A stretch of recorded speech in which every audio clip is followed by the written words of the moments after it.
Welcome to Film Literarian, where I, professional literarian Joon Kim, will be breaking down a specific scene from a piece of well-known literature and let you know which of its film adaptations captures it the best. Today, we'll be exploring the late playwright William Shakespeare's most famous tragedy, Hamlet, which has been adapted for film over 50 times.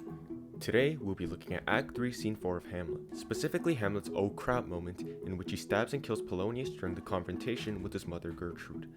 The three adaptations that we looked at are the 1990 version starring Mel Gibson, the 1996 version starring Kenneth Branagh, and the 2000 version starring Ethan Hawke. Our pick for the film that most effectively captured the essence of Hamlet's "oh crap" moment is Mel Gibson's breakdown in 1990. Now you may be wondering, why was this film chosen to be the best? Well, just like always, our analysis was based on the elements of drama, which can be separated into two categories, technical and performance elements. Let's start off by analyzing the technical elements. Technical. In this category, we looked at how effective the scenery, costumes, makeup, lighting, props, and sound effects were used to capture the essence of the scene. What made the Gibson film superior was the stellar usage of lighting and sound. The lighting in both the Branagh and Hawke film have little to no significance, as aside from illuminating the set, the color and intensity of the lights make no contributions. On the other hand, the Gibson film makes spectacular use of lighting, particularly through its color. Throughout the entirety of the scene, the lighting maintains a red tint, causing everything to obtain a partial red coloring. The significance of this lighting lies in the fact that the color red symbolizes anger and passion, both essential aspects of Hamlet's character in this scene. Through the use of such lighting, the director displays and emphasizes Hamlet's rage and anger, which are the biggest contributors to the "oh crap" moment. Moving on to the component of sound, we found that the Gibson film did the best job in using music to establish the mood of Hamlet's mistake. Within the text, Gertrude describes Hamlet's "oh crap" moment as a rash and bloody deed, which when translated into modern English means a senseless and horrible act. The Branagh film doesn't feature any background music, completely removing it from this comparison. The Hawke film does include background music when it is revealed that the man Hamlet kills is Polonius. However, it carries a connotation of sadness and tragedy, which aren't exactly the emotions one would feel when watching the death of Polonius, aside from Ophelian hilarities, of course. The quiet, ominous song composed of minor chords that is played in the Gibson film trumps the music of the Hawke film, as it creates a dark and eerie mood. It puts emphasis on the fact that Hamlet has committed a terrible mistake and that he has strayed away from his pursuit of justice into the path of darkness. The usage of music in the Gibson film is just superior to the others, as it establishes the most appropriate mood for the scene.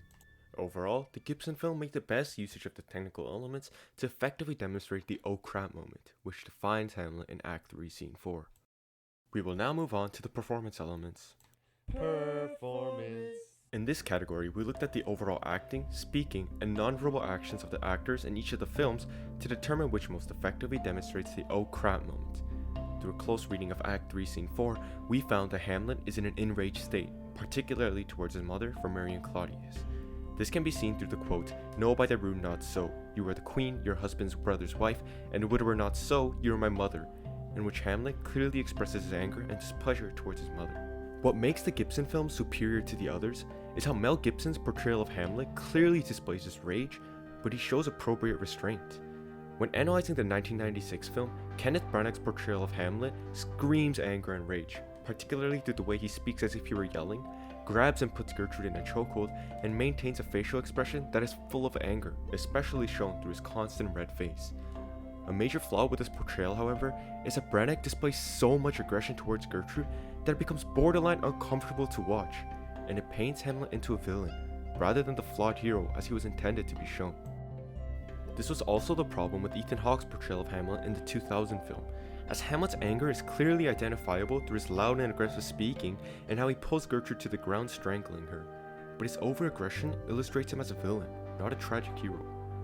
Where these scenes fall short is where Mel Gibson's portrayal of Hamlet in the 1990 film shines brightly. Just like the other films, Gibson clearly displays the enraged Hamlet through the way he roars as he is slapped by Gertrude, pronounces his consonants with much intensity as if they were sharp daggers, and points his blade towards his mother, forcing her onto the bed.